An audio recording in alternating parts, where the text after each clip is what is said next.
বন্ধুগণ নমস্কার। প্রথমে আপনাদের বলবো আপনারা আমার চ্যানেলটি সাবস্ক্রাইব করবেন, ভিডিওটি লাইক ও শেয়ার করবেন। ইউক্রেন একটা যুদ্ধবিধ্বস্ত দেশ। ইউরোপ এবং রাশিয়ার মাঝে একটা বাফার স্টেট হিসাবেই এখনো পর্যন্ত আছে। ইউক্রেন ন্যাটোতে যোগদান করতে চায়, কিন্তু এখনো পর্যন্ত ন্যাটোতে যোগদান করে উঠতে পারেনি। যেই বিষয়টাকে কেন্দ্র করেই রাশিয়ার সঙ্গে ইউক্রেনে এতদিন যুদ্ধ চলছে। রাশিয়ার প্রেসিডেন্ট পুতিন এই যুদ্ধ থামাচ্ছেন না। মাঝে মাঝে তিনি শান্তি প্রস্তাবের কথা বলছেন, কিন্তু আসলে যুদ্ধ থামছে না। আর ইউক্রেনের যিনি প্রেসিডেন্ট ভ্লাদিমির জেলেনস্কি, তিনি বেঠেঘাটো ছোটোখাটো মানুষ হলেও কিন্তু মানসিক দিক থেকে খুবই শক্তপোক্ত মানুষ দেখা যায়। সমস্ত রকমের যে প্রতিকূলতা, সেই প্রতিকূলতা সত্ত্বেও তিনি কিন্তু লড়াইটা করে যাচ্ছেন। এখন ইদানিংকালে যেহেতু ন্যাটোর যে অন্যান্য দেশগুলো, ইউরোপিয়ান ইউনিয়নের যে দেশগুলো, তার সাথে আমেরিকার একটা খুব টানাপোড়েন চলছে। অর্থাৎ আগামী দিনে আমেরিকা এই ন্যাটোতে থাকবে না বলে একরকম হুমকি দিয়েছে, এবং ন্যাটোর যে খরচপত্র, সেই সমস্ত খরচপত্র আমেরিকা বেশি বহন করবে না। সেই জন্য ইউরোপিয়ান ইউনিয়নের দেশগুলো একটা ভয়ানক কিন্তু দুশ্চিন্তার মধ্যে আছে। তো ইউরোপিয়ান ইউনিয়ন এই নিয়ে বিভিন্ন সময় আলোচনা করেছে। ইউরোপিয়ান ইউনিয়নের যারা কর্মকর্তা তারা এটাকে নিয়ে খুবই ভাবছেন যে আগামী দিনে আমেরিকাকে বাদ দিয়েও যদি ন্যাটোকে টেকাতে হয়, তাহলে সেটা কিভাবে টেকানো যাবে। এর মধ্যে ভ্লাদিমির জেলেনস্কি, যিনি বোঝা গেছেন যে আগামী দিনে আমেরিকার সাহায্য তার কাছেও বেশি আসবে না, কারণ তিনি অলরেডি ডোনাল্ড ট্রাম্প বলেছেন, আমি আর নিজে ইউক্রেনকে বেশি সাহায্য করতে পারবো না। তার অন্যতম কারণ হচ্ছে তিনি অন্যান্য সব জায়গাতে যুদ্ধে লিপ্ত হয়ে গেছেন।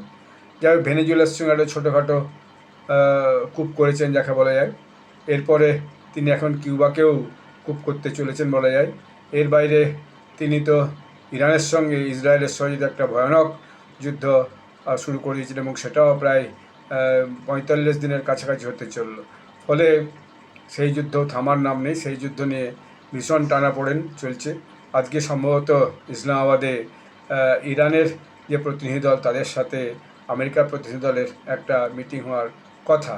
তো এখনও পর্যন্ত আমি খবরটা পাইনি সে মিটিংটা হয়েছে কিনা, বা আমার সেটা সার্চ করে দেখা হয়নি, বা টিভিতেও আমি এখনও খবর পাইনি। সকাল থেকে অন্যান্য কাজে ব্যস্ত ছিলাম।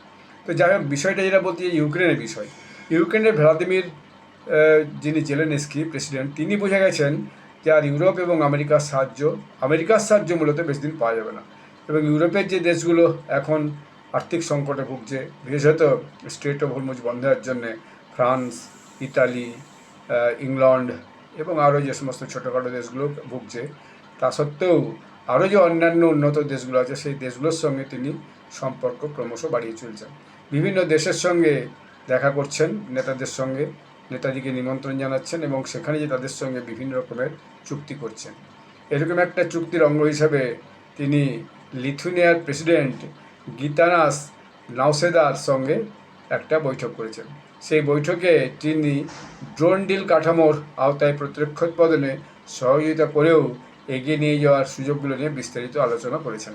কারণ ইউক্রেন এখন দেখা যাচ্ছে পৃথিবীর মধ্যে যে ড্রোন উৎপাদনে সবচেয়ে বেশি সক্ষম, সবচেয়ে কম খরচে ড্রোন উৎপাদন করে যাতে শত্রুপক্ষকে একেবারে নাস্তানাবুদ করা যায়, সেটা কিন্তু ইউক্রেনের এখন ভয়ানক একটা কৌশল হয়েছে। এই ভ্লাদিমির জেলেনস্কি এসে যে মধ্যপ্রাচ্যের যে দেশগুলো, সৌদি আরব, ইউএই, এসব দেশের সঙ্গে কথা বলে গেছেন, যাতে করে আগামী দিনে তিনি এসব দেশকেও সবচেয়ে কম খরচে কিন্তু ড্রোন তৈরি করে সাপ্লাই করবেন, এবং ড্রোন তৈরির যে টেকনোলজি, সেই টেকনোলজিটাও এদিকে শেখাবেন বলে এরকম একটা কথা হয়েছে।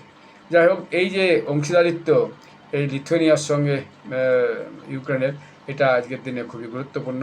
ইউরোপিয়ান ইউনিয়নে যোগদান তার হবে কি না, সেটা আলোচনা পর্বগুলো যত সম্ভব দ্রুত সম্ভব সেটা সমাধান করার ব্যাপারে তিনি অনুরোধ করেছেন, এবং তিনি আশাবাদীও। যদিও এইটা আগামী দিনে কতদূর হবে সেটা শুধু লিথুয়ানিয়ার উপর নির্ভর করছে না, ইউরোপিয়ান ইউনিয়নের সমস্ত দেশ যদি সেটাকে গ্রহণ করে তবেই সেটা সম্ভব হবে। এখন আলোচনা যেটা হয়েছে গিটানাসের সঙ্গে, যে তিনি এই ব্যাপারে পূর্ণ সদস্যপদের জন্য ইউক্রেনের ন্যাটোতে তিনি সমর্থন জানাবেন। এর বাইরে তিনি গীতা নাউসেদাকে ধন্যবাদ জানিয়েছেন তাদের ধারাবাহিক সহায়তা এবং বিভিন্ন উদ্যোগ ও যে একটা সেফ চুক্তির অধীনে সহযোগিতা করার জন্য এবং 90 বিলিয়ন ইউরো ঋণ অবমুক্ত করার জন্য আজকের দিনটি খুবই গুরুত্বপূর্ণ। অর্থাৎ ইউরোর যে ঋণ 90 বিলিয়ন ছিল সেটাকে লিথুয়ানিয়া ইউক্রেনকে এখনকার মতো রেহাই দিয়েছে। ইউক্রেনের এর বাইরে দেখা যাচ্ছে ইউক্রেনের যিনি উপপ্রধানমন্ত্রী ও জ্বালানি মন্ত্রী ডেনিল মিসাল লিথুয়ানিয়ার জ্বালানি মন্ত্রী জিগিয়াম তাইউনাচের সঙ্গেও ইউক্রেনের জ্বালানি ব্যবস্থা শক্তিশালীকরণ এবং আসন্ন শীতের প্রস্তুতি নিয়ে আলোচনা করেছেন। এখন গ্রীষ্ম চলছে ওখানে, আটাম বলে, মানে গ্রীষ্ম নয়, আমাদের এখানে ভয়ানক গ্রীষ্ম, ওদের দেশে এটাকে স্প্রিং বা আটাম বলে, অর্থাৎ হেমন্তকাল বলে আর কি, হেমন্তকাল বলে। তো এরপরেই ওখানে শীত আসবে, তখন কিন্তু ওখানে ভয়ানক এনার্জির দরকার হবে, কারণ এত ঠান্ডার দেশ, সেখানে সমস্ত কিছু জমে যায়, ফলে মানুষকে গ্যাস, তেল এগুলো সরবরাহ করতে হয়, ঘর গরম করতে রাখতে হয়, চুলা জ্বালাতে হয় ঘরের মধ্যে প্রায় সারাদিনই, রাত্রে তো জ্বালাতেই হবে, কারণ তখন রোদ্দুর প্রায় আসেই না, ঠান্ডার দেশ, ফলে জ্বালানি যদি না থাকে তাহলে কিন্তু খুবই অসুবিধা শীতে। সেটাকে নিয়ে এই যে ইউক্রেনের জ্বালানি মন্ত্রী, তিনি লিথুয়ানিয়ার জ্বালানি মন্ত্রীর সঙ্গে কথা বলেছেন এবং যাতে দুপক্ষই একে অপরকে সহযোগিতা করতে পারে সেই জন্য সেইটা তারা আলোচনা করেছেন। এবং 6000 টন ওজনের জ্বালানি সরঞ্জামের মধ্যে 356টি একটা চলমান সরবরাহ, মানে ধারাবাহিকভাবে তেল এবং গ্যাস আসবে পাইপের মধ্য দিয়ে, সেইটার একটা ব্যবস্থার জন্য তারা বৈঠক করেছেন এবং তারা বিষয়টাকে নিয়ে আগামী দিনে কীভাবে এগিয়ে দেওয়া যায় সেটাও চেষ্টা করছেন। এবং লিথুয়ানিয়া ইউক্রেনকে জ্বালানি সহায়তা তহবিলের জন্য 5.7 মিলিয়ন ইউরো অনুদান দিয়েছে।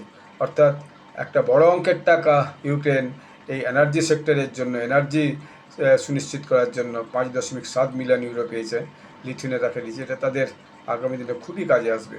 মন্ত্রীরা শীতকালীন যে প্রস্তুতি এবং রাশিয়ার যে চলমান হামলা ইউক্রেনের উপর এবং যেভাবে জ্বালানির উপর রাশিয়া হামলা চালাচ্ছে, অর্থাৎ পাওয়ার প্ল্যান্টে হামলা চালাচ্ছে, এতে লিথুয়ানিয়ার পক্ষ থেকে বিদ্যুৎ কেন্দ্রগুলোকে সরঞ্জাম সরবরাহ করা এবং চালু রাখার জন্য দুপক্ষের মধ্যে যথেষ্ট গুরুত্বপূর্ণ আলোচনা হয়েছে এবং চুক্তিগুলো স্বাক্ষরিত হয়েছে, আগামী দিনে ইউক্রেনের কাছে খুবই উপযোগী হয়ে উঠবে।